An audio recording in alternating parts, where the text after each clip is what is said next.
And welcome to In-Game Chat for Saturday, June 30th, your final day of June for 2018. It's Season 12, Episode 24. I'm Scott. Oh, wait a second. I had the wrong one. Hang on. There we go. That's the right one. Go ahead. I'm RJ. Yeah, you are. And I'm Matt. Professionals, folks. I know, right? I had the other one. Yeah, it goes in an order here, and I didn't have it right. That's on me, You've but only whatever. been doing this for how long? Right, exactly. Ever. A long time. Wow, Anyway, this welcome light to the here show. makes me look bald on camera. We can turn the other lights on if you want, and we'll all look bright and shiny. But yeah, if you'd like to get in touch with us, our phone number is 334-272-9228. 334-272-9228 is the number to get in touch with us. Go to ingamechat.net for all the links to get in touch with us. You can find us on Twitter at ingamechat, as well as Facebook at that address as well. Just go to ingamechat. We're everywhere. You can email us, everyone, at ingamechat.net. We are streaming right now on Twitch for as long as the power holds up in this radio station at the moment. We're dealing with some severe weather passing through the area. And a flicker will take us off the stream, but will not take us off the air. All the equipment that keeps us on the air is hooked up to things that don't care about power flickers and power outages. All the things that aren't necessary to keep us on the air, they're not hooked up to those things. So, yeah. But here's hoping. I hope that all that stuff is all over with and done with. So, yeah, we're on twitch.tv. Go there. You can watch the show live while we broadcast. You can join in the chat room if you'd like to. That is completely up to you if you want to pop on into the chat room and talk to us. And talk to anybody else who's hanging out in the chat room today as well. You're more than welcome. Before we go any further, let me do my clapboard thing that RJ provided us. That's been awesome and helpful. So, there we are. Matt's back. Yes. He was not here last week. Sarah was here last week, though, and we kind of ran over some more things that we figured that our E3 episode was just nothing but recapping E3. We didn't really analyze E3. We didn't really talk too much about it. So we wanted to put some time in with that, and just found out what she's been playing and just hitting up a lot of the news that we didn't get to because of E3. So got all of that out of the way, and now we're at this week, which feels like there's not like a whole bunch of stuff, but there's put a lot of links in that outline there. There's a ton of them. I don't know if they're worth putting in a 2-hour show for, but we shall see how it goes. As for what we've been playing, RJ, let's start with you. A little bit more of Grand Theft Auto Online. They got a 3-time a multiplier for reputation points and triple money. XP weekend. Is that what it? Yeah, triple XP on certain things. So yeah, you're just trying to get as much money as you can. So that's one way to do it. Go through there. A little more Street Fighter. Had a good, nice little battle lounge session with a couple of friends of mine, and some grandmasters found their way in the room and just handed our tails to us. So Was one of them Flash? I don't get what you mean by that. Grandmaster Flash? No. Okay. Okay. Keep going. All right. Okay. So anyway, we got through with that, and I actually said I was going to do it last week, and I actually did it. I played Trog. Did you? Yep. Oh, that was my favorite. Mm-hmm. I'd go to the arcades, and if Trog was there, I'd sit there and I'd watch other people play, and I'd try and play it. But Trog? Mm-hmm. yeah, I'd be like, go get the thing, because it's basically like Dinosaur Pac-Man. Go get, Oh, with the old caveman dude, right? Mm-hmm. Yeah. You played as a dinosaur, kind of like a little baby T-Rex or whatever, and then if you ate your power pellet, you grew up into a big T-Rex. Yeah, eat the pineapple, and you start eating the other cavemen. Why on the a field. pineapple? I don't know. It was like a pineapple gate turned you into a fully grown T-Rex. A mushroom would like slow you down. And then there was something that let you spit fire or something? Yeah, some type of a flaming carrot let you spit fire. It was a flaming carrot? Something on fire looked like a carrot. Okay. And then you got this red lily or rose or dandelion or something, whatever, that made you speed up. Mm-hmm. And let's see, golden horseshoe gave you a little shield to let you run around more. Yeah. Yeah, that's pretty much it. It's a simple premise, but it was fun and engaging for a pretty long time. Man. Oh, I fixed that. I'm sorry. I'm just laughing at it. It's all good. I had that fixed, and then we had a power flicker. And I guess when everything came back up, it stayed the way it was. So I apologize just about leave it. that. You can leave it like that. I'm not going to leave it like that because that ain't your name. Your name is Matt. Look at that. For once, I felt cool in my life. Yeah, well, get used to it. Oh, trust me, I am. Get used to being disappointed. Yeah, you're gonna have you answer them uncomfortable questions. Don't do that. Man, that makes me wonder what else did I change anything else about there that reverted back to whatever after the power flicker? I don't know. We'll find out when we always do. Late. We do exactly. It'll happen afterwards. Anyway, so you played Trog. Yep. And Good times. I should look into the history of that game, figure out who developed it. Was it Midway? Williams? Midway Williams? I believe Williams? so. Bally? Midway? Something like that. I'm going to look that up. You go ahead. Okay. No, yeah, but just that starting at the beginning, trying to remember how far I got. I think like level 10 I got to. Starting at 0, getting all the way to 10. Trying to get as many points as I can, bonus rounds, things of that nature. Yeah, I mean, it was just a really nostalgic, fun playthrough going through that game and everything. So yeah, I had a good old time with that one. Man, look at that. What you got? Oh no, I'm just looking at it's Bally Midway. Bally Midway? Yeah. Okay. It is. That's where it was. That's the. That was the developers were Midway and Visual Concept worked on the NES version. Publishers were Acclaim for the NES version as well. Yeah. It was the reason, I guess the draw was that whole Playmation thing. Yeah, Claymation, yeah. Well, yeah, although the term they're using here is called Playmation. Mm-hmm. Trog features Claymation graphics advertised as Playmation by Midway. Creating the Claymation graphics comprised a significant portion of the game's development cost. Originally, the game involved directly controlling the dinosaurs by leading them around using bones, but after early versions of the game tested poorly, the gameplay was tweaked to make it more similar to Pac-Man. Yep. So You're running around collecting eggs. The original arcade prototype of Trog was more a strategy puzzle type game. Consisted of the player assuming the role of a hand, which would lay bones to guide their corresponding dinosaur in the right path. This idea was heavily panned and ridiculed during testing, with one tester allegedly defacing one of the cabinets to add an R to the label of the bone button. I don't know what that means. Bone R? Yeah. Bone R? Oh, gotcha. Boner. Yes. Due to the poor reception, Bally Midway, I didn't know. What's the R-bone for? I don't understand. R-bone. R-bone. It's the pirate version. Bally Midway considered canceling the game altogether, but the game was given a second chance for 2 reasons.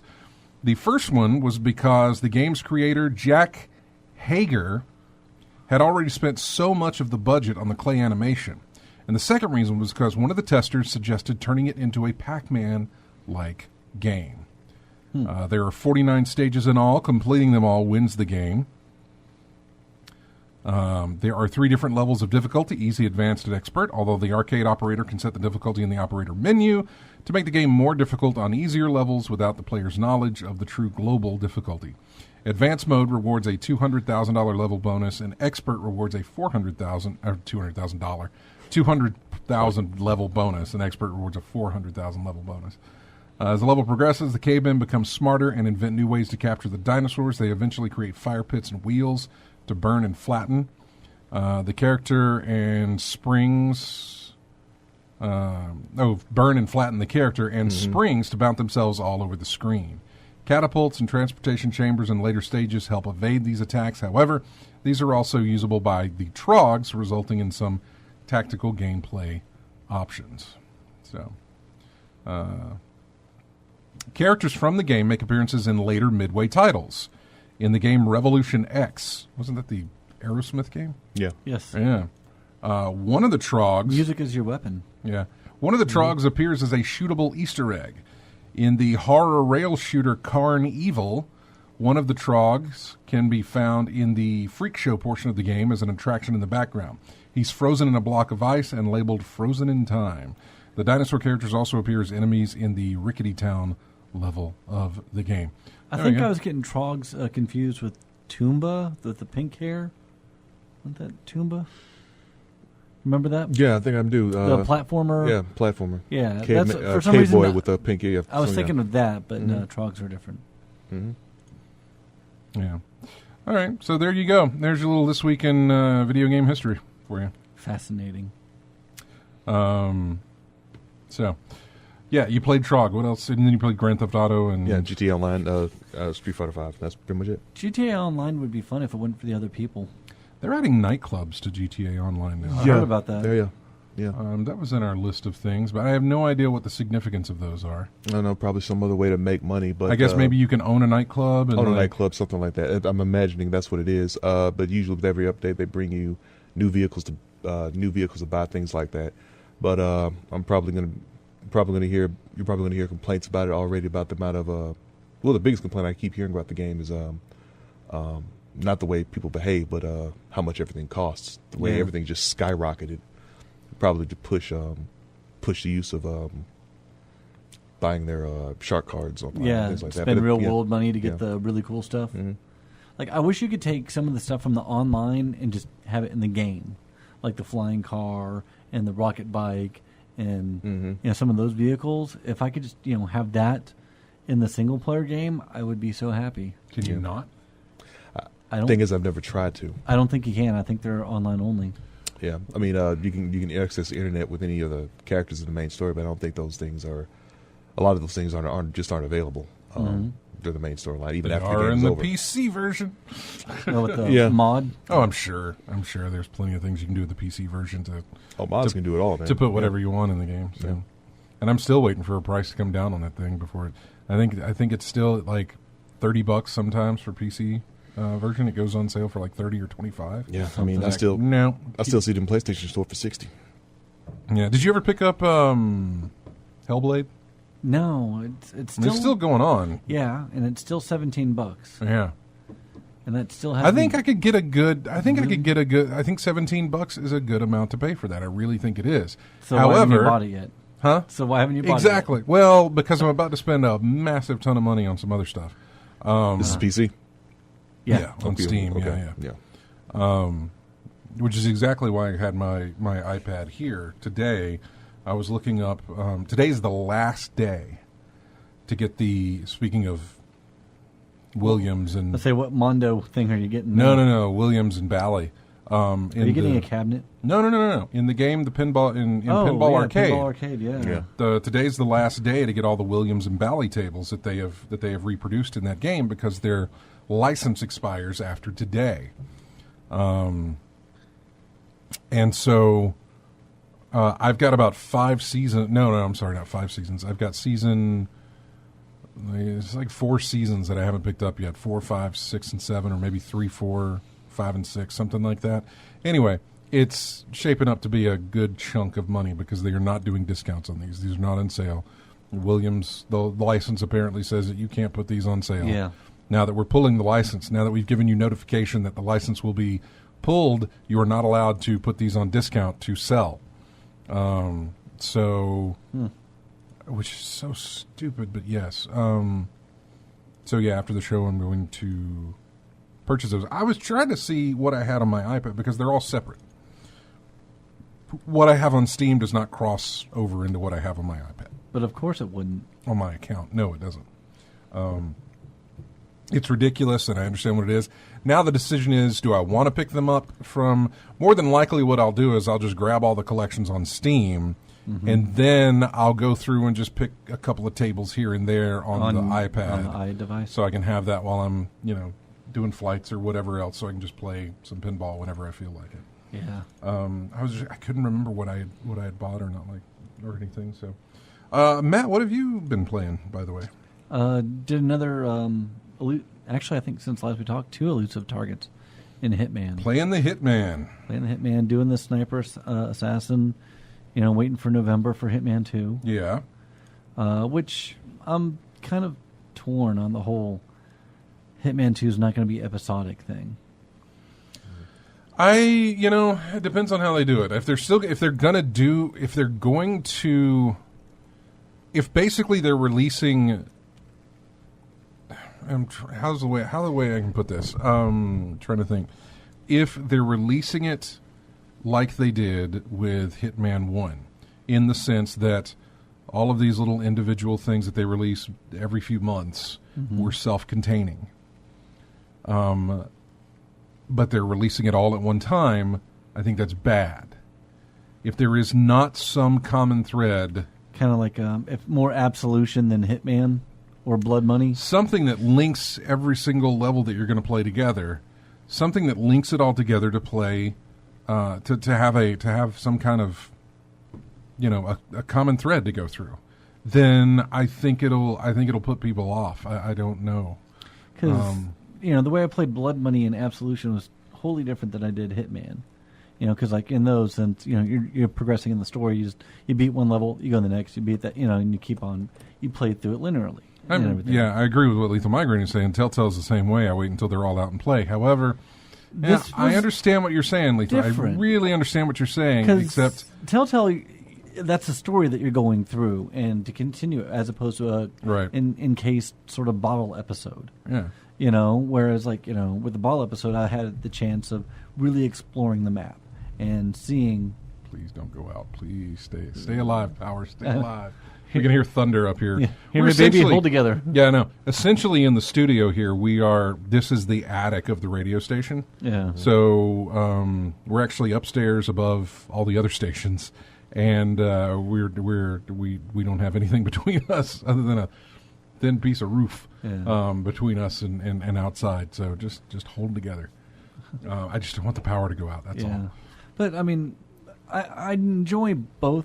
The story Hitman and the episodic Hitman for 2 different reasons. The story was, the story Hitman was nice because you have a story to go through, with the whole absolution, the redemption, all that kind of stuff from that story. But the episodic ones for me were a lot of fun because it felt like I'm just a hitman who got a contract for this one dude or these group of people or whatever. And so it's like an individual, like, all right, here's your contract. It doesn't have to, really tie in to anything else. And when they did the Patient Zero, that actually did have a story that tied in to, I think, about like 5 different, places or so.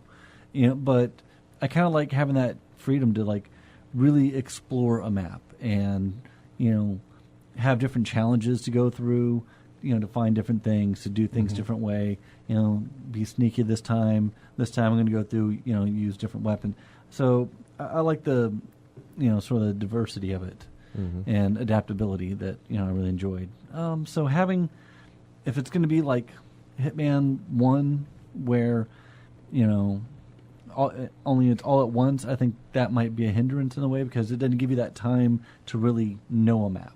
Because by the time you're done with the map, you just go to the next one. You won't probably as likely go back through and try different things or experience it a different way. Right.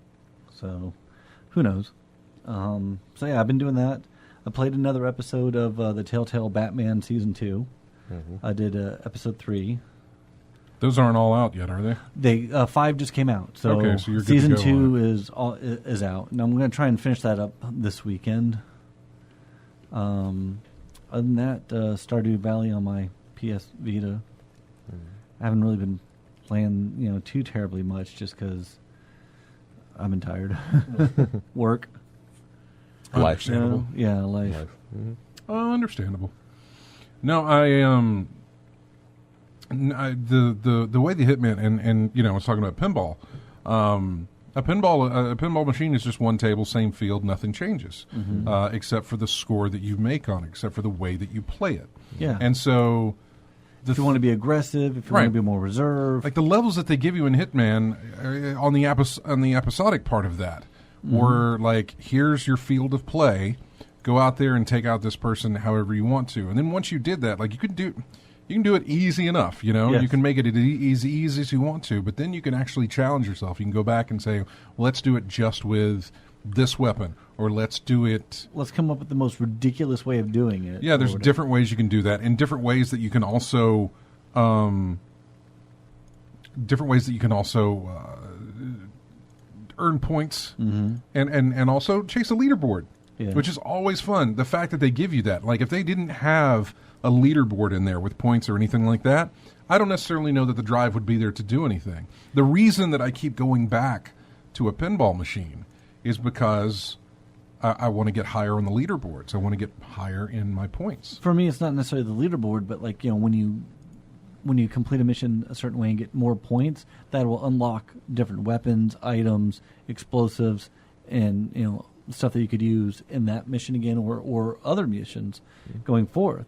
So you could get all kinds of, like, you get a cell phone that's has explosives in it, and you could use that in any of the missions going forth, or rubber ducky that blows up, or this super really crazy sniper rifle that's really quiet. I mean, all these different kind of things. Even like shotguns, auto shotguns and stuff like that. That makes it like, all right, I think next mission I'm just going to go in guns a-blazing, and you could do something like that. And then when you add in like the elusive targets or the escalations, and there's a lot of replayability in that game. That I know this map now because I played through the campaign, so to speak, played the level, so I got to explore. But now they change it up because I'm not going after the story target. I'm going after these targets over here that I need to know what their routine is and where they go and everything. And when you add the escalations where you only have like one chance to do it. That adds a certain tension where if you mess it up, it's just messed up forever. Yeah. If you do it right, then awesome. You feel like, oh man, that was really, really cool. Or, I'll never forget one time in Sapienza, just waiting, to get my target. And then, finally, right as I, shot him, some guard just happened to walk in right then, seeing me take out the target, and, they killed me. And I'm like, mission failed. I'm like, oh, everything was planned down except for that one, random guard that just happened to see me. Yeah, surprise. Yep. And so, but I like that. I'm like, oh man, I felt so defeated, but at the same time, like, all right, I should have been more careful. So. Well, I don't know how you could have prepared for that. I mean, suddenly he's there. Yeah, just wait for a different opportunity. But then, are you sure you would get another opportunity if that one presented itself like that?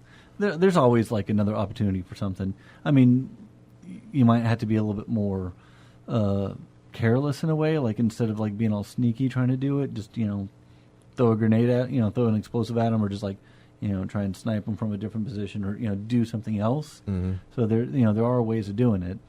Get some distance between you and his bodyguard, so that way when they do see you take them out, you have some distance to run. Or, I mean, I don't know. There's a lot of different ways of doing it, and I really like that. So I enjoy that game a lot. It's one of the most fun games I've played in a while. As far as just chances of doing things, and just opportunities and stuff. I mean, it keeps you coming back. So because of all the different ways to do something. Yeah, it was weird because when I first picked it up, I was like, meh. And then played the one level that was available before even Paris came out. It was the training levels, and I'm like, I don't know about this. And then Paris came out, and I tried. I'm like, I don't know about this. And then but there's something just really got hooks into me, and because I missed several of the very beginning elusive targets, and everything. So now that they're reactivating, that's nice because I was able to go back and get the ones that I haven't done before, and now I have a wider arsenal of and tools to do it. Yeah. Sometimes it's like super easy. I had one target where just super quick. I just go on in there, saw him, threw a explosive rubber ducky at him and ran away, and like that was it. I mean, my score was terrible because I wasn't sneaky or anything. Didn't get silent assassin, but yeah, whatever. Got my target. Yeah. So is that your go-to weapon now? The explosive rubber ducky? It's a lot of fun. I bet it sounds fun. They have a proximity one and they have a remote trigger one. Please tell me they squeak before going off. I'm usually not around them quick enough. Like I like to run. That the cell phone is kind of fun because it'll ring and they're like, oh hey, what's this? Then it blows up on them. But yeah, there's a lot of fun to that game. It reminds me of what we did with Metal Gear Solid, where you put the Claymore in front of the adult mag. Oh yeah, and they're like, hey, what's this? And the soldiers for some reason would like get on all fours and put their head right in top of the magazine, and the Claymore went off right in their face. I don't know anyone who didn't do that playing that game actually. Yeah. Sorry, I was checking the boards forums about the whole buying the pinball tables, and I'm not like the thread says unavailable after June 30th, but now I'm curious if that means that should mean after June 30th, right? But now I'm worried that meant sometime in the middle of the day today, and so I'm oh god. So yeah, I'm in a panic at that. Probably during the break here coming up. In fact, oh god, we're overdue for one. I'm gonna fire up Steam and see if those tables are available because I kept them in my cart, and see if I can pick those up. So we're going into a commercial break here. We'll come back. I'll talk about what I played, which hasn't been very much, so we're fine. But boy, have I got a treat for you for the music today. Yeah. I'm not even going to try, and I'm going to just go outright and tell you what the theme is. Only for the fact that the names of the games I'll not be able to stay away from that. Okay. Yeah. Because of the way the games are named, you will exactly know what I'm going for here, which is fine. They don't need to be like, brain teasers all the time. This was fun, and at the same time a little bit sad to collect some of these. Only for the fact of seeing just how far they went to do some of the things that they did. And I can remember some of the games that released, and it really never clicked into me what they were actually doing. I just thought, oh, that's interesting. They made a game based on this. Now, anybody doing it, and it's sort of a thing where it's just like, okay, I see what you're doing. You're probably making something that's crap, and I'm not going to be interested in it. All of the songs from today's show come from games that were basically advertisements. Okay, kind of like the Avoid the Noid and 7-Up Spot. We have both of those. You got both of those. Sorry. Yes. You got the all-time. You got the all-time best one, Sneak King. I don't have Sneak King, but I do have Big Bumpin'. Which was also the Burger King thing. I actually had that Sneak King game. I had all three of them. And it was creepy. There was Sneak King, there was Pocket Bike Racer, and there was Big Bumpin'. Yeah. And so, oh god, they were horrible. Xbox 360. This one was one that I had to do some searching on because I didn't know about it until I looked it up. But it's a game called Darkened Sky. It looks all role-playery and fantasy land and that sort of thing, except you collect Skittles. Actual Skittles. And you can place those into your powers and stuff, 4 yellows, and that means, okay, and then I can do this, 4 greens and whatever. It's weird. Anyway, this is music from Darkened Sky. We'll be back with more of In-Game Chat right after this.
And welcome back to In-Game Chat. That is music from Mac Kids or MC Kids, McKids. McKids. Yeah, it was all McDonald's.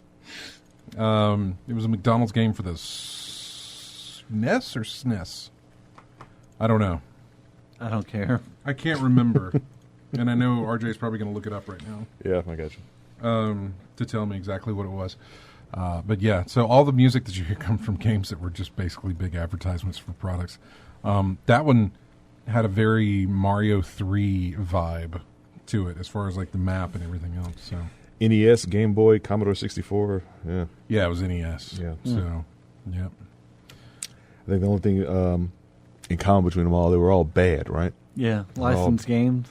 As far as I know, they were. I don't remember any of those. Well, it's not. Well, except the Spot. It's not just licensed games. It's not even just licensed games. I remember licensed movie games were horrible for a long time there. But, I mean, these were games like built Aladdin. to... Yeah, these were games that were built to promote a food product or a soft drink or anything, you know. Most of those were all bad, yes. Well, this one had sequel. No. Music for them were kind of bad, too. Anyway, welcome back to the show. I just found... Hudson Hawk, exactly. Oh, my... The movie wasn't even good. So I just checked Steam in between the breaks here, and my cart is now empty. I was not able to purchase those tables. Apparently... You have until June 30th, meant they will be taken down after June 29th, is what that meant. When you make no decision, a decision's made for you. I know, right? I was going to do it today. Man, I'm really disappointed in that. Really disappointed in that. Oh, goodness. So are you going to buy them all on the iPad then? Probably not. I had a couple of gift cards and everything else on there, so this was looking to be a $150 purchase for all those seasons.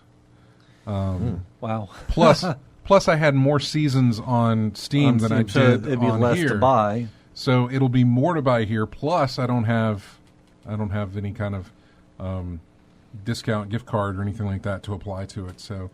It's all gone. And these are going to be pulled here probably if they aren't already. They're going to be pulled from the store here by the time we get done or I get around to even deciding what to do. That sucks. Man, that really sucks. If only they'd let you know when they were going to do it. Well, they did. Well, they said you have... You thought you meant like you have until today. Look, there's plenty of people that I'm reading about who said, why did they get rid of them a day early? Because they got rid of them yesterday. Yesterday morning or afternoon or something like that. I can't remember what it was. Yeah. But they got rid of them yesterday, and everybody's kind of complaining about why did they do that one day early? And some are saying that the store owners pulled the games, not necessarily. So, like the people that control the stores. Sony controls what's up on PSN. Valve controls what's up on Steam. That sort of thing. They pull them down. If they get taken off early, that's on Sony and Valve and Microsoft. Farsight has no exact control over the exact time they disappear. Still, it's not good for the consumer. Oh, man. 400 stern tables. That sucks. I was waiting till tonight to see if Steam gift cards might be on sale somewhere. Seasons 3 through 7, not bought. Oh well, Farsight, you've been consistent in your idiocy and ineptitude. I'll give them that. Honestly, they're not the best. They're fantastic in what they do as far as like make the tables, but their ability to communicate to their customer base has been lackluster, horrible. People have had horrible times dealing with customer service from them. I've never had an issue. We've had them on the show. I've never had a problem with them, but I've read countless posts from people who have had issues with getting in touch with them about, hey, my payment didn't go through, or my payment did go through and the tables aren't coming. I don't have the tables downloaded. What's going on? So the next post, I'll never understand how Farsight is so incredibly bad at this. Maybe Steam couldn't remove them over the weekend. Even so, communication isn't all that an advanced concept. It's how our species has managed to get this far. The solution that would have been easy should have said the deadline was June 28th. Better to overshoot than undershoot. See, this is yesterday. People were gonna buy tables yesterday morning. Yesterday they couldn't do it. No, yesterday they were taken down yesterday. So, yeah. Probably overnight in the middle of the night or something they were taken down. And so, yeah, they didn't even make it till the 30th.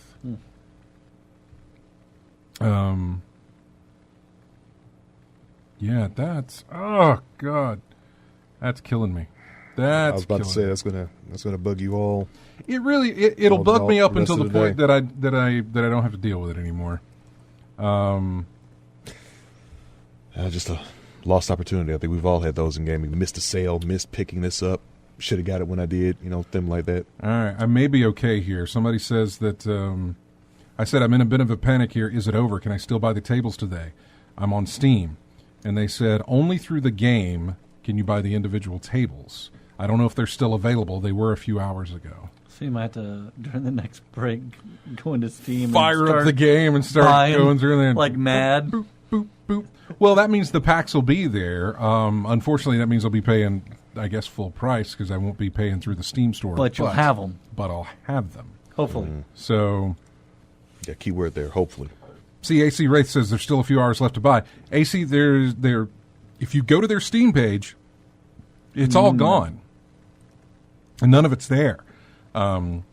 We might have to go to commercial break early. We may run a replay in the next hour just so I can pack up and go home and get this stuff done. No, we're not. We're going to be here till 6. But, yeah, it's woof. AC Wraith, do me a favor and see what you can find out. Buy all of them. AC, Can you gift them through the game? I don't know. That's a good question. What I need to do is go, and I'm doing this all during the show, and it's horrible. It makes for captivating radio. I'm like glued to the drama. What happens next, RJ? No idea.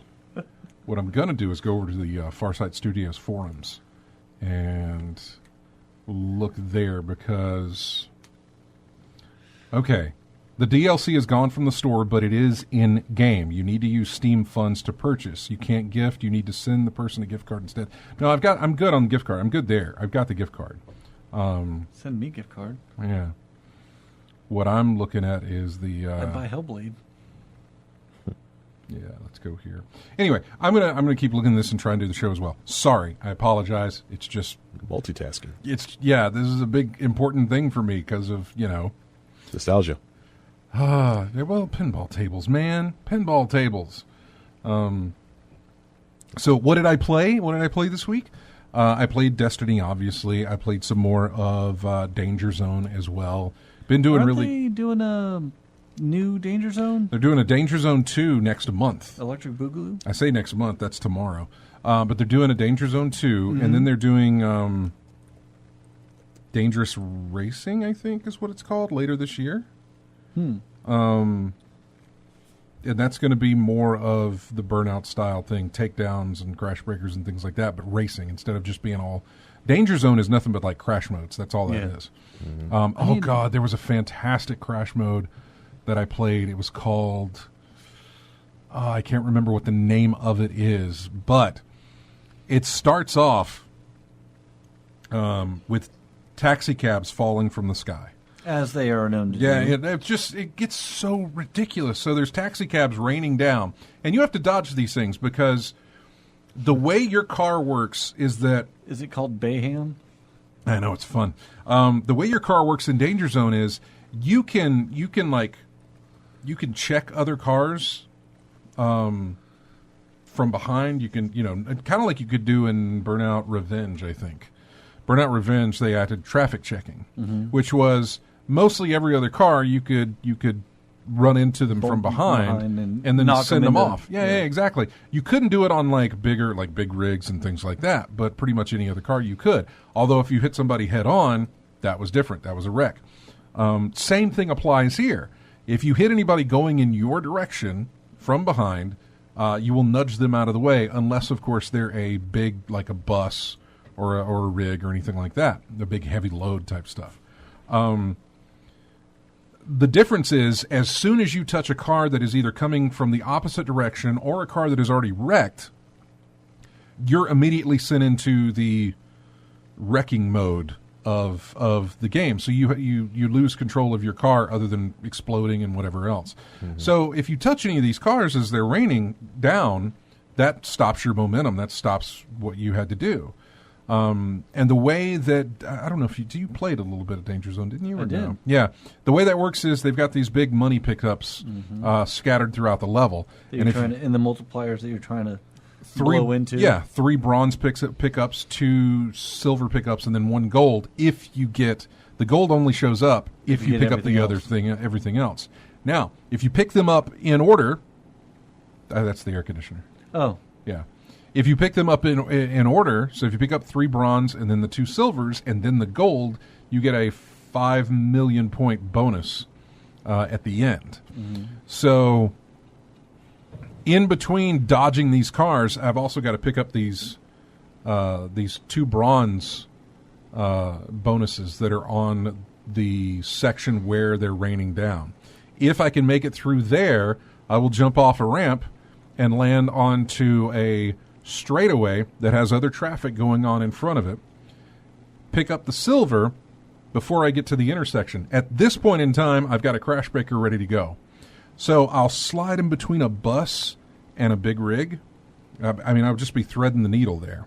I'll pick up the silver, which is the last silver that I need. So there's the gold. The gold is elevated in between the main intersection junction. So while I'm in between these two, I fire off the crash breaker, which sends those away from me, shoots me up in the air. I can grab the gold. That sends the... Oh, it was fantastically done. I loved it. This is something that I would stream, except I think you guys would find it boring. No. Yeah, I know. I do it. I did one like 70 times.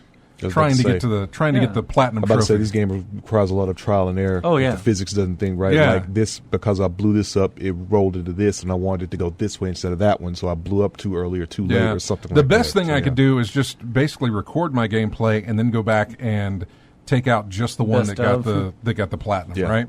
That's a lot of editing, though. That's a ton of editing because it took me a long time to get there. So I'm still working on all of that. But, you felt accomplished. Oh, yeah. It was fantastic. Loved it. Love it. It's so great, and I can't wait to do some more. After 70 tries? Yeah. So I played Destiny 2, I played Danger Zone, and then I noticed I was on some forums, and I noticed a thread title that said the June pinball tournament underway for whatever. And I was like, ooh, what is this? Mm-hmm. So I went in and I looked, and they were, sure enough, they're playing Pinball FX 3. And they had a tournament ongoing. And it ended in like 3 days from when I noticed this. The winner gets a gift card to the store of their choice as far as like PlayStation, Microsoft, Steam, Nintendo, things like that. No, like Kohl's or JC. No, nothing like that. In fact, the gift card was actually limited because you cannot cross-play with Sony and Microsoft and Nintendo. Mm-hmm. So this was scores from Microsoft, Nintendo, and the PC. We were all in this tournament together. So people who joined the tournament on the Switch and people who joined the tournament on the Xbox One, their scores were going onto the same table as PC players were. It was fantastic to see. PC and Sony can do this, but PC, Sony, Microsoft, Nintendo cannot. They all don't talk to each other. Mm-hmm. Yeah. They don't at all. It's ridiculous. I noticed they were playing the Aliens vs. Predator table for Pinball FX 3. And I was like, ooh, let me get in there and play that. I have not honestly touched a lot of Pinball FX 3. Pinball FX 2, yes, but 3 I really haven't done a lot with. So I played the Aliens vs. Predator table and I was trying to beat 150 145 million points, something like that. Is it based off of one of the movies? Yeah, pretty much. I'm sorry. Loosely. I mean, all they take into effect is Aliens versus Predator. That's it. It doesn't necessarily have anything that took place in the film. Okay. It uses a lot of not sound effects, not music, but it uses some of the what do I want to say? The aesthetic, I guess, of what they used in the films as far as the look. Mm-hmm. But they don't go much deeper than that. Anyway, I was trying to beat 145 or so million. I can't remember what it was. I've got it here because there it is. Yeah, 149 million is what I was trying to beat. And there were 3 days left, and it took me a while to do it, but I got up to 186 million, and I thought, that's fantastic. So I posted a screenshot in the thread, and I was just like, yeah, I did this. It wasn't, but I think I woke up the next morning, and somebody had already beaten my score. Typically how it goes in things like this. Yeah, they didn't just beat it. They destroyed it. Destroyed it. So I had 186. Somebody comes back the next day with 277 million. Oh, my goodness. And I was like, oh, God. Well, I said, I don't think I can do this again. So I sat down with 2 days left, and I played some more. And I just couldn't do it. I beat my personal best. I got up to 190, but I couldn't beat 277. Now that, you know what, I'm not going to have time tomorrow to play. I'm thinking, what does it take to get to 277? What some multi-ball thing or something you had to do? Or I'll tell you. Keeping it? Okay. I'll definitely tell you. I don't know if talking about pinball is boring, but it's not for me. I love it. So then have at it. Yeah, I had to. I got up to 190, and I thought, this is fantastic. My fingers were hurting from flippers, and I say flippers, but the triggers on the controller. Hit the triggers, yeah. Yeah, it was intense. How many hours did it take you to get there? Oh man, I don't know, maybe 2.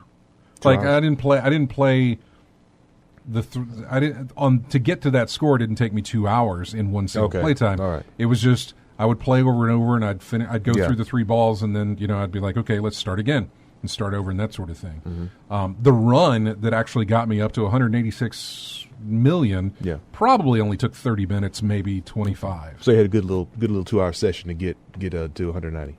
Yeah. Okay. All right. So, yeah, there were about 26 hours left, and I made a comment saying I got back in and beat my personal best, but nothing near to being even in second place, because at that time somebody had even gotten above my score and knocked me down to third.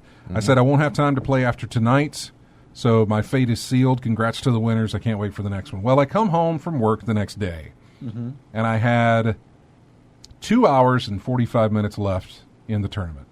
And I was going to sit down and just go through Destiny and do my other character, go through the thing. And I was just like, I got 2 hours. Let's play pinball. Have another session, yeah. Let's play some pinball. With 55 minutes left in the tournament, I got up 334 million points. Oh, wow. And came in first. Congrats. Yep. It was fantastic.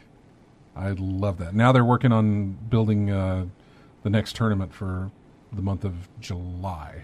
Okay. Looks like it's probably going to be the Jurassic Park tables from Pinball Effects 3. So yeah, fits. We'll see how that goes. With the movie already. Oh, man. It was so great. So, did you win? Yeah. Yeah, first place. So you got the gift card? They haven't contacted me about that. Okay. Yeah. But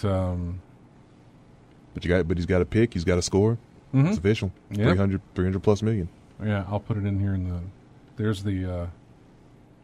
a picture. Okay. Good job, man. Yeah, it was awesome. So So how'd you get that score up? How'd you get the score from 190 to 300 plus? Pinball tables, at least on the ones that you play on the Pinball Effects 3, they have modes. Right. They have things you can trigger. I mean, everything in the game can trigger stuff. There's if you could trap 2 balls onto the left side of the screen, which is harder to do than it sounds, you'll trigger a 2-ball multi-ball, which is nice to have. If you hit a ramp about 5 times, I think it's 5 or 6, you'll trigger a 3-ball multi-ball. And then if you hit another ramp about 6 times, you trigger another mode where if you can hit the different lanes a certain amount of times, you'll get extra points and all this other stuff. Then there are the actual modes within the game itself. So I'll shoot into one of the holes, and it says, okay, which of these modes do you want to play? And one was called Prepare for Combat or something like that. So that started that mode where I had to hit the ball around a couple of ramps to find my weapons. Mm-hmm. Once 2 weapons are found, then what are they called?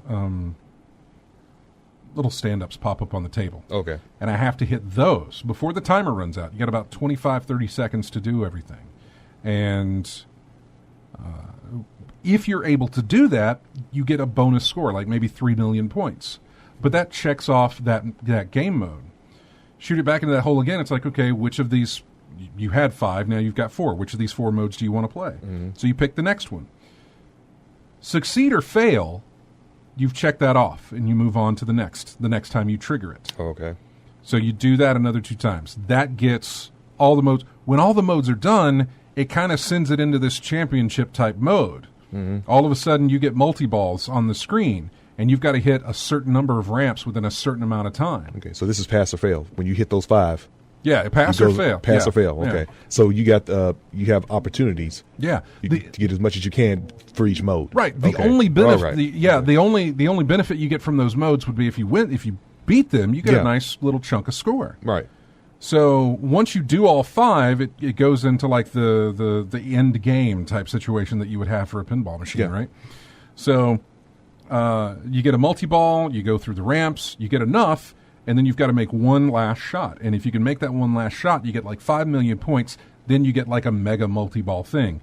All ramps are jackpots. You have 4 balls to play with. Mm-hmm. And you just keep going and going and going. And I mean, if you can continue that up, you're hitting every jackpot's worth like $1.5 million. Mm-hmm.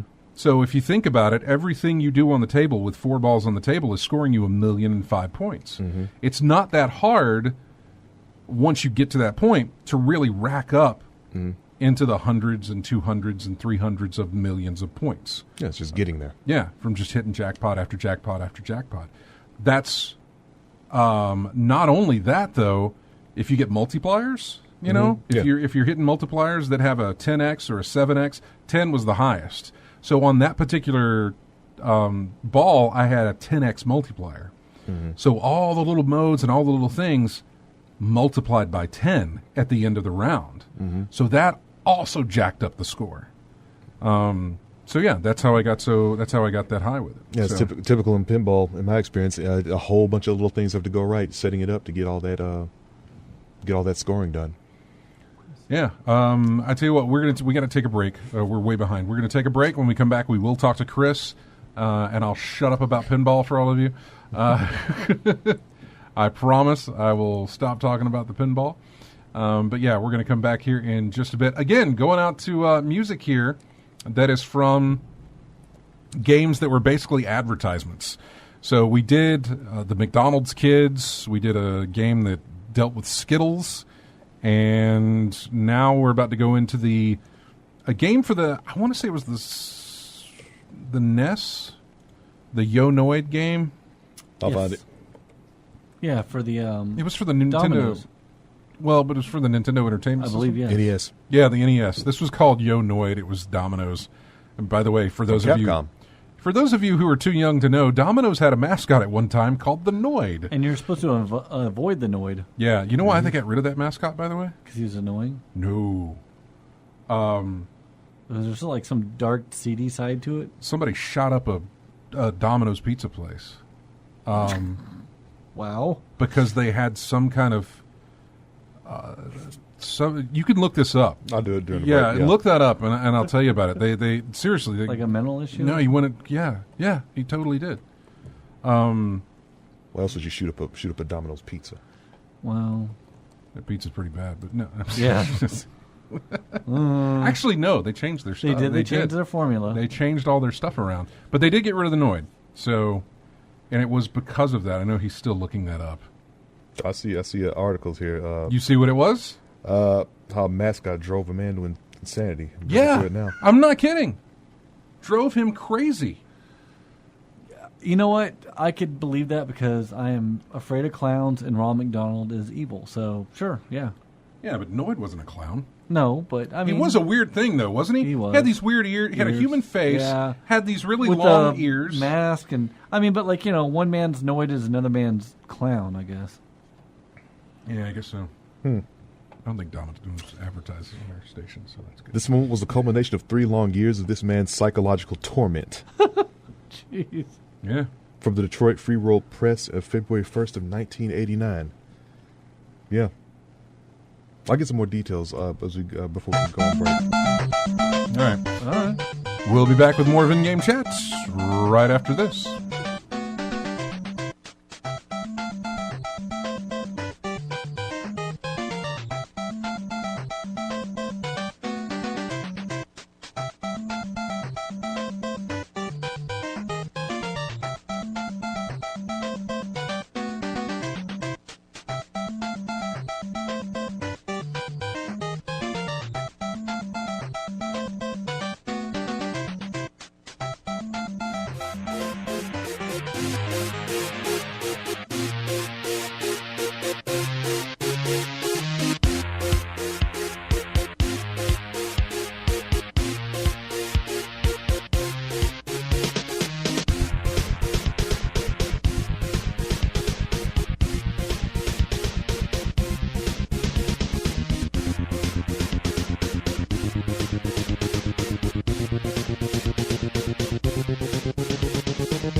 And welcome back to In-Game Chat. This is music from...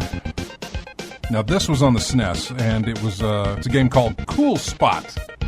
It's the 7-Up mascot at one time. Here we go. Hey, kids. At one time, 7-Up had a mascot, and it was a little dot, basically. Basically, the red dot in the 7-Up logo. Just put some shades and Mickey Mouse hands and feet on it. Is the dot still in the logo, though? I don't think it's gone. I think it's still there. Current 7-Up logo. Yeah, it is. It's still there. Yeah. Anyway, for some reason, apparently they used that in commercials, and then they decided to make a video game out of it. So, howdy, y'all. And there you go. That was music from the Cool Spot game. All of the music that you hear in between bumpers are all from games as ads, basically. So Tommy Tallarico did the music on that. Did he do the music on that? You know who did the publishing on that was Virgin. Yeah, Virgin Interactive composer Tommy Tallarico. Yeah. Wow, that's interesting. See, I'm old enough to remember the 70s commercial with the guy from Live and Let Die, with the deep voice, one of the voodoo guys from the James Bond movie. I forget the actor's name, but he was like their sort of like commercial spokesman for a good while. Here comes his later. Oh well. Anyways. Yeah. So yeah, there was a game with that. It looks kind of cool. It was done by the animation looked Yaphet really. Kotto? Yaphet Kotto? No. He was the main bad guy. It was the other voodoo guy with the top hat, really tall guy. It's been a while since I've seen an old Bond film. But anyway, go ahead.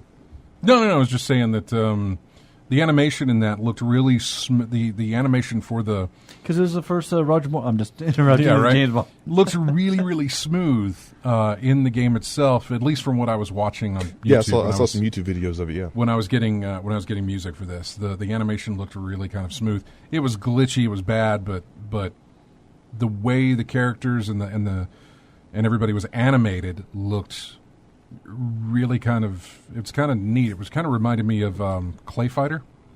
Yeah, I remember that. Had a realistic, it wasn't obviously real, but it had a realistic sense to it, or a stop motion type thing. It was interesting. Yeah. So,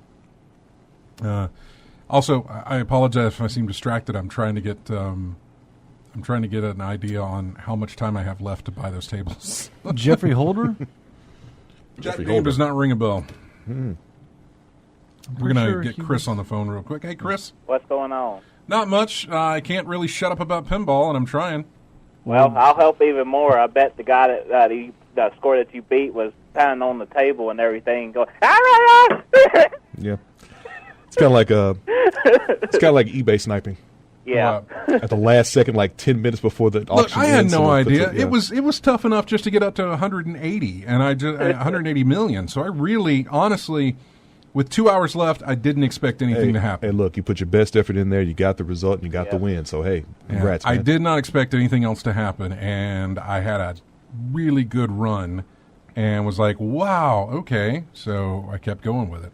And every time I played, I got a little bit further and a little bit further, and I thought, okay, this is how this is going to have to go. Okay, I need to do this. I need to do this. There were times where I launched the ball, and I didn't get my skill shot on the first ball, and I said, okay, so I paused it and restarted the game. A lot of times I did that, and there were some times when I just thought, let's just play through, see what happens. I cannot remember what I did on my winning run, but it just all fell into place. It just kind of all fell into place, and it happens at times like that. You just get a good run, and what I'll try to do when we do the next tournament, I'll try to record footage of the game and then go back and edit and just grab the winning one that I did. I'll try and do that. So, what's going on with you? Listening to some old classic music from some of the games y'all been playing on the advertisement games. I remember Cool Spot, but I never did own it. But I used to own Yonoid too. I remember that one. Mm-hmm. Yep, I think I've got that. That's on my NES Classic that I have and put a bunch of games on. I want to say Yonoid and maybe the MC Kids and whatever else. Speaking of the MC Kids, that one's quite rare. Y'all ought to look it up on eBay and see how much it's going for. But if I remember correctly, it's pretty expensive, and pretty rare now. RJ looked up what the going rate is for those Burger King games. It's about $3. Yeah, $3.49, yeah, something like that. Which is a little bit pricey to me. Yes. Yeah. 350% more than what it was. Free. Mm-hmm. I think $1 is too much for those. I remember some of the game stores had the used versions of that game for $1. And a lot of them. Yeah, because a lot of people would bring those in. Yeah, I mean, you've got to get like 5 cents for it. Right. Goodness. I'm looking at eBay now for the price of MC Kids. It's like from 8 and then 12, then 13, and 18, and one's autographed for 140. Who autographed it? The nerd who reviewed it on the NES episode. NES. Oh, jeez. James Rolfe. Oh yeah, the angry video game nerd. Yeah. Yeah. So, 30, 38, 40.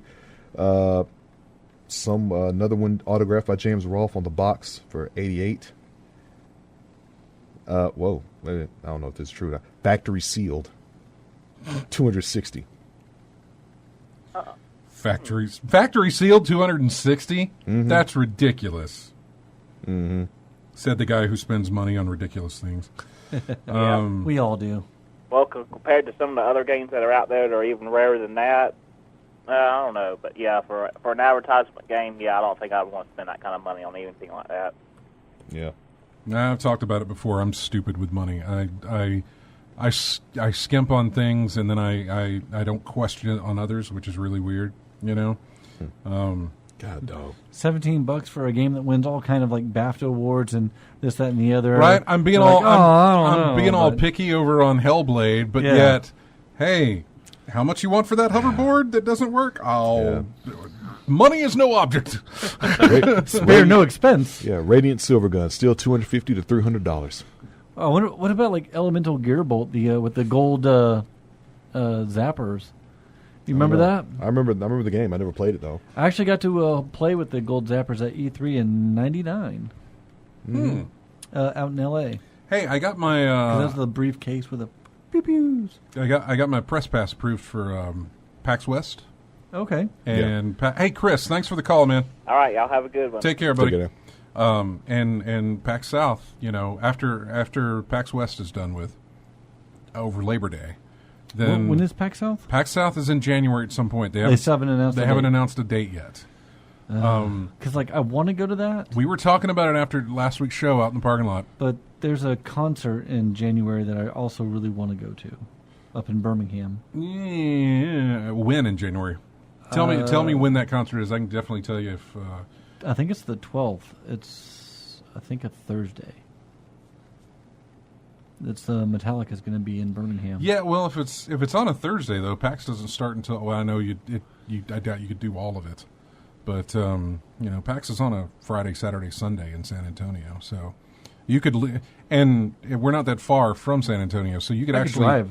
Well, you could either drive or you could actually fly out Friday morning and still be able to go to PAX and stuff. It's just that.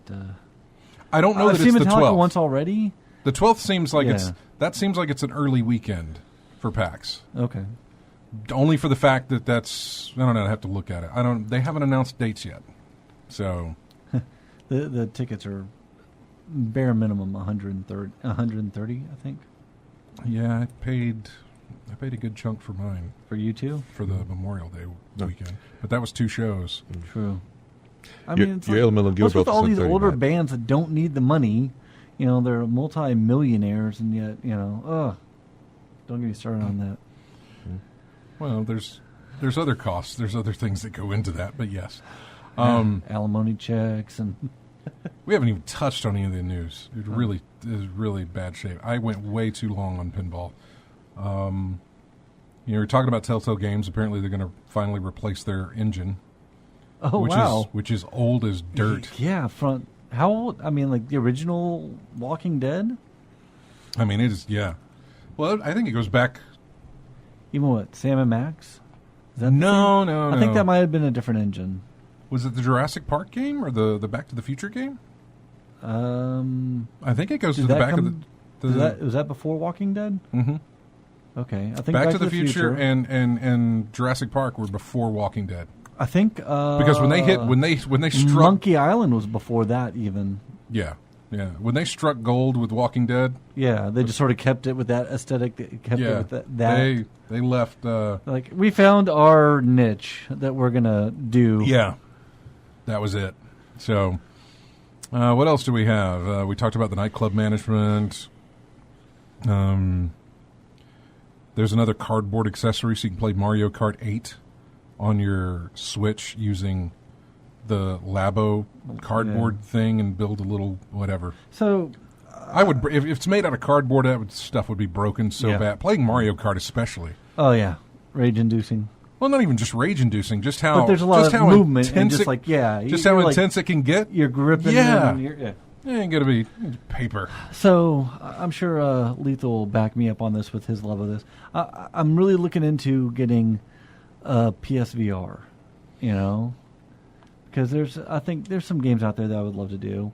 And now with the They keep dropping Tetris- price. I know, but with Tetris Effect coming out, In VR. yeah, Is that really where the?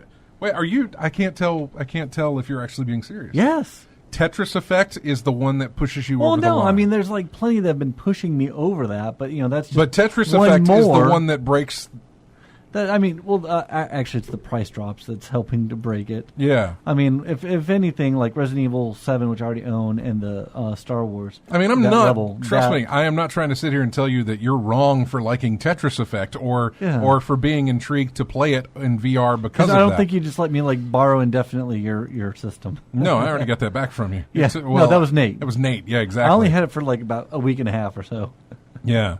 But But so you're serious about Tetris Effect being the one that's like, well, that's it. That Well, settles 'cause it. I was watching some videos of that, and I'm just, it was of a Tetris master playing the new Tetris Effect. I'm like, oh wow, that's really cool. And then we showed him the VR headset, and he tried it on, and the latency issues were lower, so he's really getting in the zone better. And I'm like, man, that seems really cool. Of any game I ever thought of to be adapted into VR, Tetris was Not never on the list. It wasn't even low on the list. It never made the list. And I'm still holding out hope that if Ace Combat 7 ever does come out, that they'd put VR support in that one too, because that would be perfect for which one is it? Ace Combat. Oh, Ace Combat? Very possible that would they be could. perfect for Oh it. no, it is. Yeah, no, Ace Combat would be great. I've already got my flight sticks. My whole thing is if you get VR, then that's That is one more person in the field to finally do the Star Trek Bridge Crew. I do want to do that as well. I do. I want to do that so bad. Because now you could do what next gen. The next Oh, generation. did they add that in there? Yeah. I didn't know that. Yeah.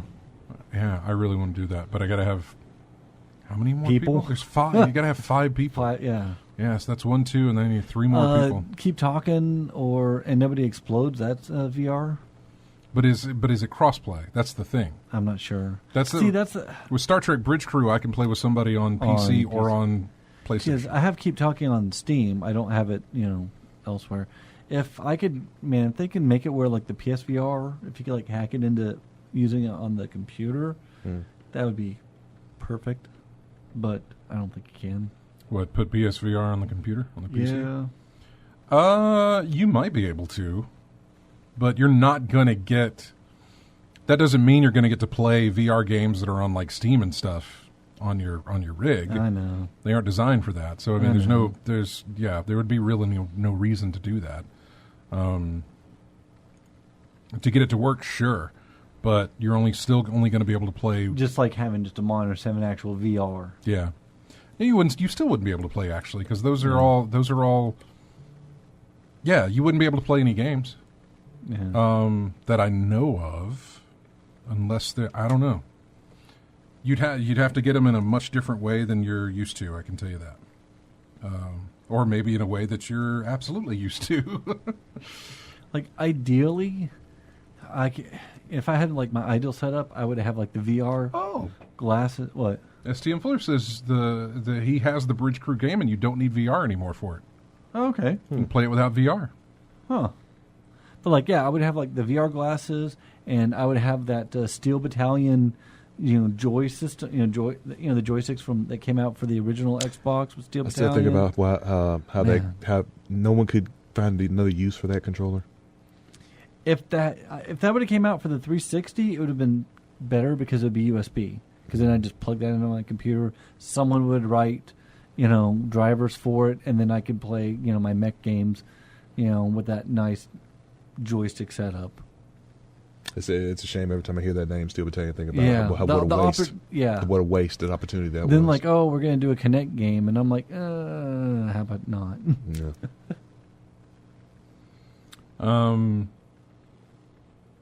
Where's it go? Oh, yeah. We got the games for the...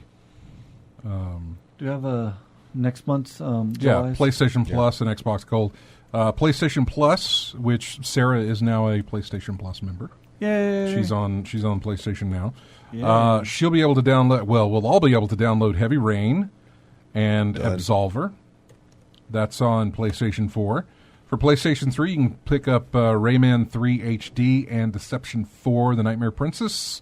And then for Vita, you can get Space Overlords and, Zero Escape. Zero Time Dilemma, yeah. So those are your PlayStation games. I'm probably going to jump on Heavy Rain soon as. If you're on Xbox Live, you can get Assault Android Cactus from July 1st through the 31st, and then Death Squared from the 16th through the 15th. On Xbox 360, backwards compatible with Xbox One, Virtua Fighter 5 Final Showdown, and then Splinter Cell Conviction. All right, got. Splinter Cell Conviction was fun until it wasn't. Well, yeah, until they threw you into the, just shoot everything. Forget your stealth stuff, go shooty bangs. And it's like, I don't want to do that. I don't want to do that. So, I would say Lethal Migrants is crappy free game months for both. They are free, so it's like, but I would agree with you. They're not the best. Really free? I mean, I would say buy the subscription. Yeah, I mean, he won't agree with me, but I would say Heavy Rain would be the highlight of that whole thing. And that's the PS4 version? There's only one. Oh, yeah. The PS4 version. You're right. PS4, yeah. Yeah, right. My concern, does it come with all the DLC? I don't know. Because I got the one Beyond Two Souls from, last month or so, or 2 months ago? Yeah. So now I'll get the Heavy Rain. So I'm glad. I think the only reason I didn't buy that was because I didn't want to play it again? Beyond Two Souls. I didn't want to have anything to do with Beyond Two Souls. So I need to. I really need to. Yeah, I did. I didn't get the same vibe from that as I did with Heavy Rain. Yeah. And I still want to try Detroit. I still have not played that. I haven't even started myself either. I want to play Detroit. I want to play Vampire. With Vampire. Right. Well, Yeah, they're pronouncing it Vampire, Yeah. but they're spelling it because of trademark issues. With what, I guess Masquerade. Somebody owns the spelling of vampire or whatever that they want to use, and so Crazy. they can't do it. Anything would be copyrighted. Yeah. Ooh, the NES Classic hit stores this week again. Yeah, for The NES Classic, not the Not the SNES, but SNES, the but yeah. NES. The moddable one. I wonder if they're going to Well, they're both moddable. The SNES and the NES are both moddable. I wonder if they're going to do a N64 classic Yeah, I don't know. with that terrible controller. That's another good question. I don't know. It'd be really cool. Is What that if they is that- adapted a new controller for it? Was that officially the worst controller in console history? For me, I never had one an, of. I never had an N64. definitely. I never liked the N64 controller. The analog, whatever, the Dead stick, center it always was a thing. broke and just limped around. Yeah. I never liked that thing. The Duke was another bad controller. Mm-hmm. Just because it was so massively huge. I was fine with the Duke, but I also was fine with the S, I think, Yeah. was the version that they came up with The afterwards. second one, yeah. I Yeah. like that one a lot. I was fine with Is either. the Xbox but- one? Huh? Is the Xbox? The original Xbox one, yeah. Yeah. If you the original one was bad if you had normal sized hands. The NES Max, I didn't really like. I never played the Max. I did have the The Advantage. Advantage was awesome. That was my favorite. Especially the fact that you had turbo buttons turbo on A buttons, and yeah. B. Turbo Touch And 360 was bad to me. the original, Really bad to me. To me, the original NES controller, just because with those, since it's a rectangle and those corners, always dug into my palms and everything. Mm-hmm. So that just uncomfortable. Yeah. Like I said, for mine, the Turbo Touch 360, I mean, there was no feel for that. It was like, there was no sensitivity on there at all. Duke controllers, the graces, whatever. I've got big hands, and even me, I was like, oh my god, this. Yeah, like I said, if you had insane. normal sized hands, the Yeah. original Xbox controller was not good for you. Chris just sent me a text on Facebook Mm-hmm. showing me a picture of the Yo-Noid game. Box, instruction manual, How much? cartridge, and the case with it. He said, I just bought it on eBay for $25. Oh, jeez. All right, Chris. Hey, he's a collector. Have at it, man. Exactly. I'm not going to give... Look. I am not going to give him crap for spending his money No, on what he on- wants to spend yeah. it on. No. Wasn't the Xbox bulletproof? Especially... What? Wasn't the Xbox bulletproof? I don't I know. think it was a story about. I bet it could take a couple of rounds before it stopped working, Yeah, but it depends on what bullet you use. I want that's I think there was a- $24 more than I want to say there was a story about two roommates got in an argument and They someone shot pulled a an gun. Xbox? Someone pulled a 22 and shot, and it ricocheted Oh, off the 22. Xbox Oh, 22. and hit somebody else.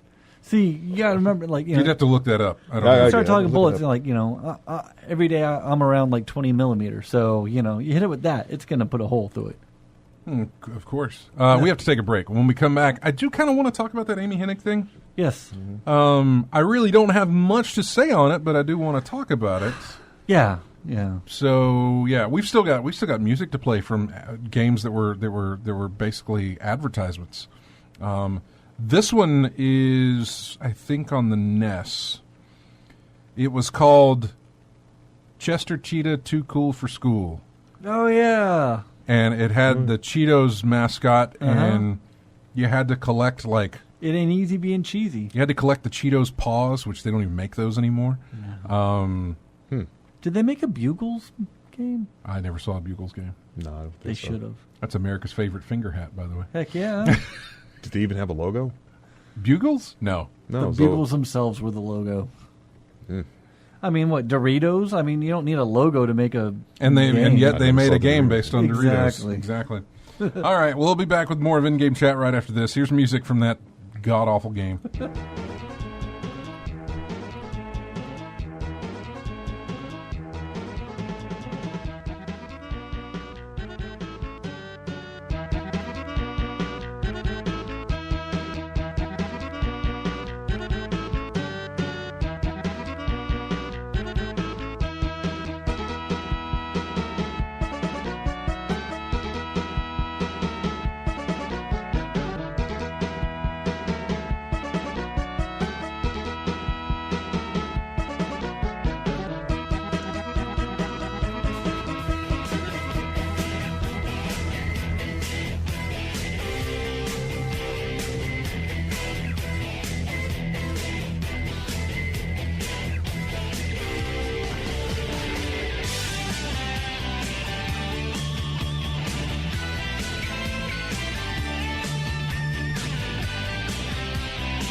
And welcome back to In-Game Chat. Music from a Burger King game called Big Bumpin'. That was bumper cars. You were in bumper cars, basically. I like the sneaking one. It added. I couldn't find music from Sneak King. It added the whole stealth gameplay that I like with creepy stalker king guy. Stalker trainer. Yeah. The weird thing about that, because I was watching while I was trying to find music for this, I was watching gameplay of it of Sneak King. Of Sneak King. Yeah. Oh, it's terrifying. Basically, the people you were trying to sneak around had a cone of vision outlined in blue in front of them, but it's a very small cone. So you could technically be walking right in front of them, but you still were out of sight, I guess. No peripherals.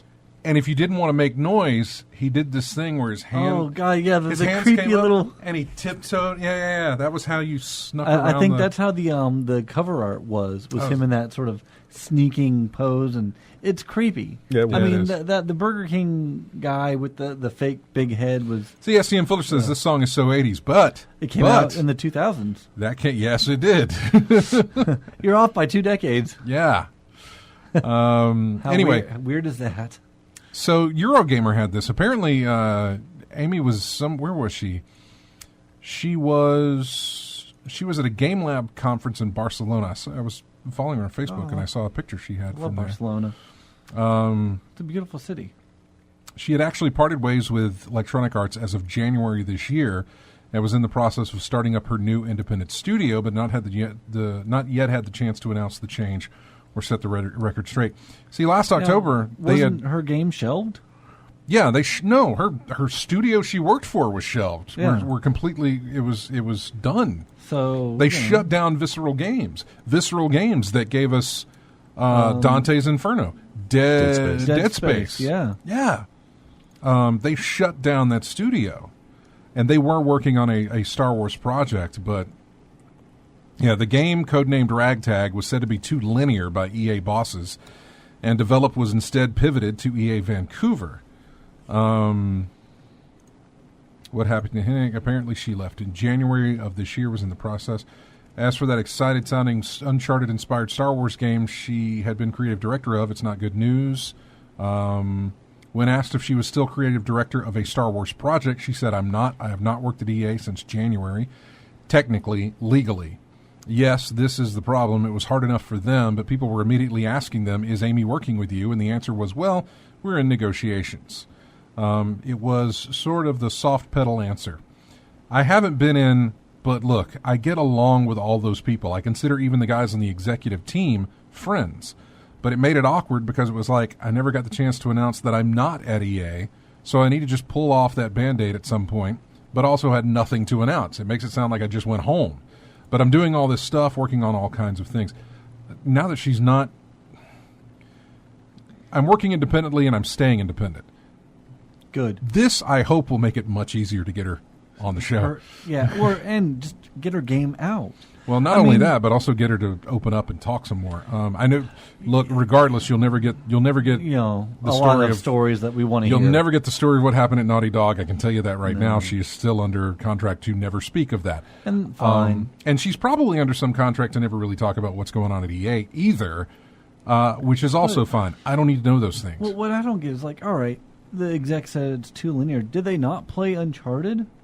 Those are pretty linear games, but they were good. They were adventurous. No, you remember when this went down. You remember the whole situation was like, hey, where can we insert loot boxes, Yeah. And there were none. This was not...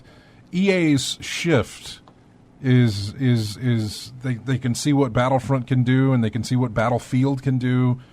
They're shifting into that open world games as experience type thing, or games as a service type thing. Yeah. And how about just games what are the as ways? Games? What are the ways that we can make more money on this after the initial purchase? That's really what they're looking at. And there's nothing. There would be nothing in a game that she'd be working on that would allow that to be there. Mm-hmm.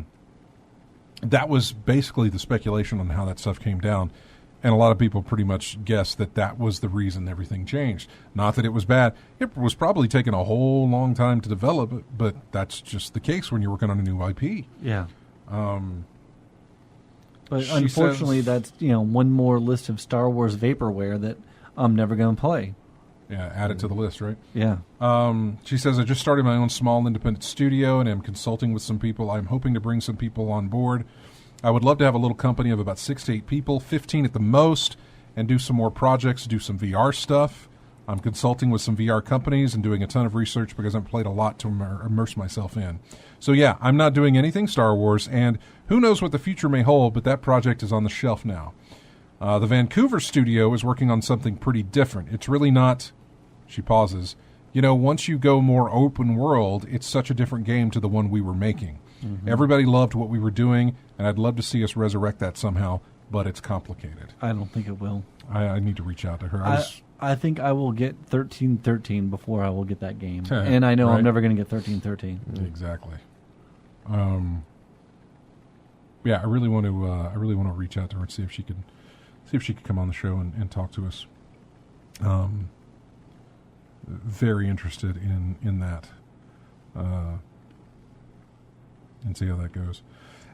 So yeah, that's what she's doing, and that's it. I don't necessarily. That's something else I want to ask her or find out, and I might just do this offline. Yeah, just something I won't bring into any kind. But I'm really curious. I was like, were you able to leave EA because something in your contract was able to say, okay, now you have the option to leave, Or is this more of a, here's the door?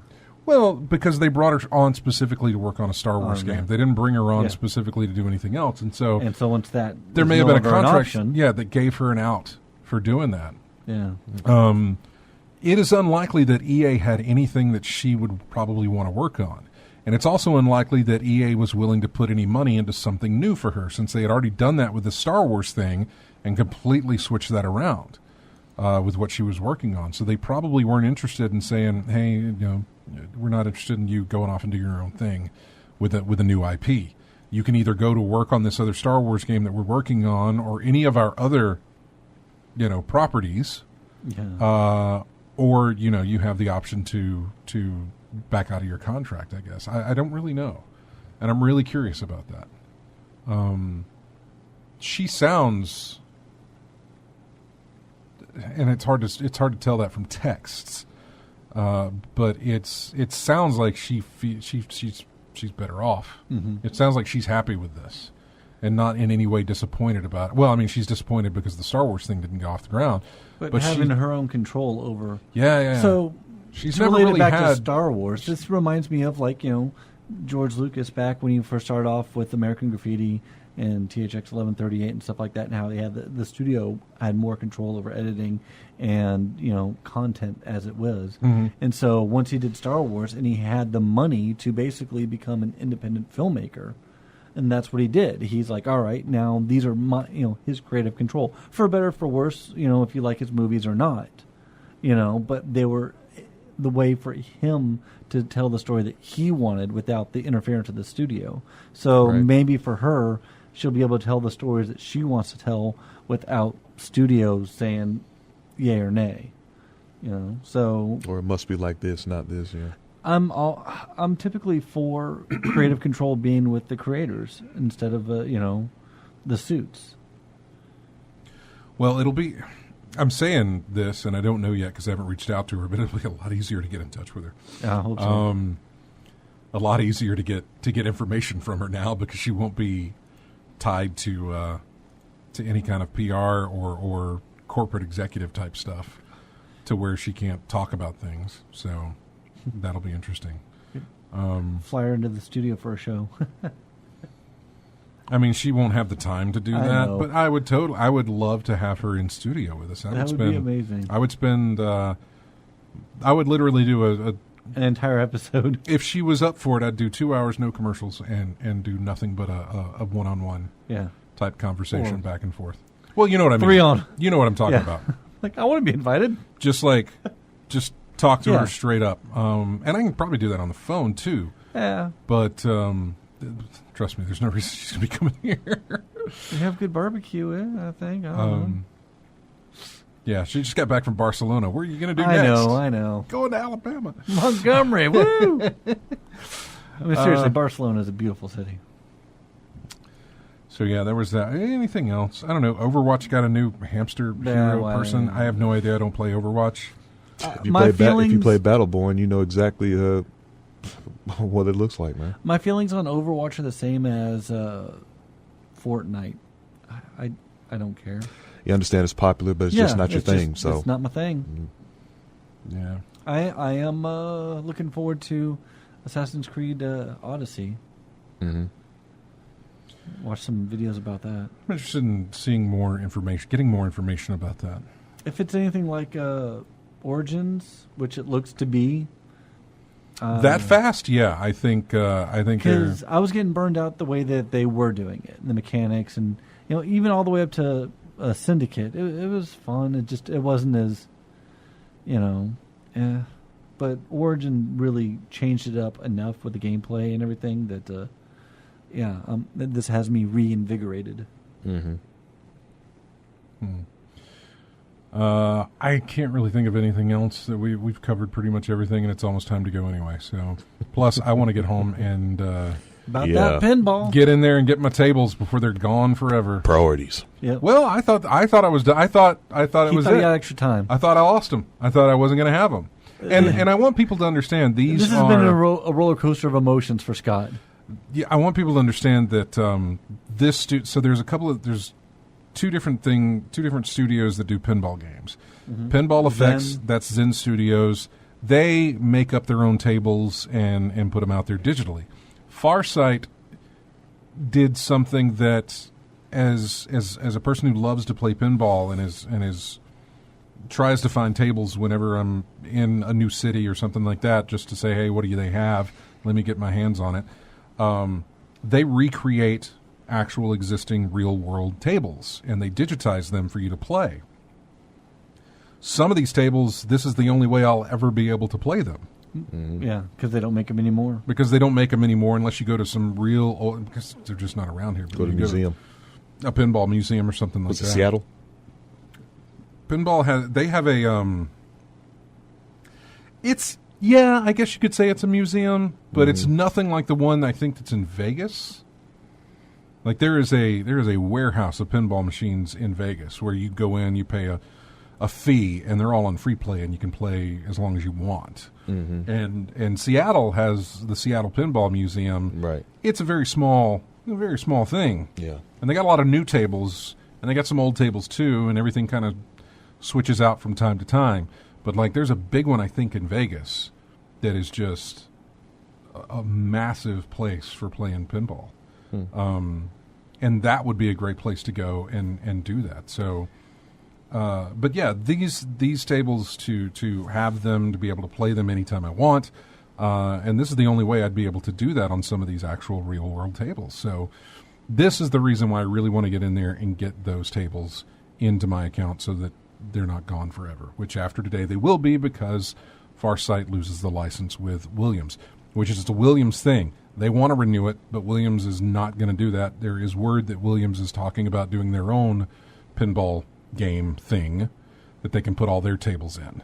Mm-hmm. Luckily, the Farsight Studios who do the pinball arcade were able to get a contract with the Stern folks, and so they're going to get a lot of the Stern tables now. They've already started that. Most of them have. They've already started putting the Stern tables up there, but that's going to be their real world pinball source now. Yeah. Is going to be the Stern stuff. I don't know. Farsight's always been that way. The real world authenticity. Of they don't do. Yeah, they don't do the. They don't make their own tables. Okay, so yeah. They whenever they ran a Kickstarter, what they did was they ran Kickstarters to buy them to raise the money to buy the table. To get the rights? Well, it was rights and to buy the table. Once they bought, the only way they could make the table is by getting one and they bought one and put it in their studio and took it apart and put it all and put it all, digitize it all and put it in their game. The Zen Lab, the Zen Studio ones. I love those. By the way, I mean, they're fun. You could do things that you can't do real world, like the Infinity, like the upside down. Well, it's not. Yeah, the Aliens versus Predators did that because I guess aliens walk on the table. The table flips up, and you're playing upside down, and it was that was one of the modes. That's neat. But, having that real world kind of like, I remember this when I was a kid, or, the Kiss table. I used to play that, or, So that's what I'm going to do. That's going to do it. Thanks, everybody, for joining us in the chat room, and thank you for listening on the stream and on the radio. Thanks to everybody who grabs us each week from iTunes and however you get our show for later use. We appreciate it. Go to ingamechat.net. You can join us on Twitter, Facebook, subscribe to our YouTube channel, subscribe to our Twitch channel. If you're on Steam, join our group there. If you're on Xbox, PS4, all those other places, we got a Discord. It's great. Thank you, everybody. Have a great weekend or a great week. We will see you next Saturday. This final song has a very long count-in from their drummer. I thought about editing it, but it's so stupid I wanted to let it play. This is from a game that I had never heard of, but it does exist, and it's called Pepsi Man. Oh, yeah, I remember that. He was this the fighting game where he's like the silver and red? He is silver and red, It was like a Japanese, I think, fighter. Anyway, here's the music from that. It's basically just music, and every now and again a bunch of people singing Pepsi Man. Yep. See you next week. Very long count-in. That's a 12 count.